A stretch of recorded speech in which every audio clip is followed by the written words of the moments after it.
Party যে দায়িত্ব দেয় সেটাকে আমি স্বাগত জানাই এবং চেষ্টা করব পার্টির জন্য পার্টি যে সব দায়িত্ব দেবেন সেটা সঠিকভাবে পালন করার জন্য। সহসভাপতি আমি ৮ বছর আগেও ছিলাম, তো এটা নতুন কিছু নয়, কিন্তু পার্টি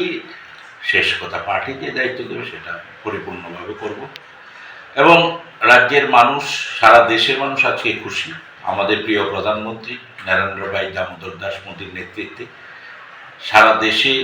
যেভাবে উন্নয়নের যজ্ঞ চলছে, যে এত জাতি, এত ধর্ম, এত বর্ণের মানুষ, ১৪০ কোটি মানুষকে এক কাট্টা করে আজকের পৃথিবী যখন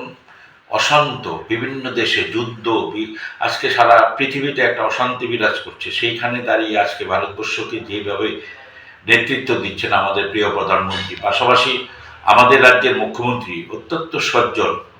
এবং উনি চেষ্টা করে যাচ্ছেন আমাদের রাজ্যটাকে এগিয়ে নিয়ে যাওয়ার জন্য। তো আমরা বিশ্বাস করি যে যেটা কথা দিয়েছিল 2017-তে এসে আমাদের মুখ্যমন্ত্রী, যে ডাবল ইঞ্জিনের সরকার হলে সুফল পাবে, সেটা আজকে দেখতে পাচ্ছেন আমাদের রাজ্যে, সারা রাজ্যে ব্যাপক উন্নয়নের যজ্ঞ চলছে। সুতরাং যে দায়িত্ব দিয়েছে দল আমাকে, দলের নিয়ম শৃঙ্খলার মধ্যে থেকে আমি দলকে এগিয়ে নিয়ে যাওয়ার চেষ্টা করব। আমাকে যে দায়িত্বটা দেওয়া হবে সেটা আমি সঠিকভাবে পালন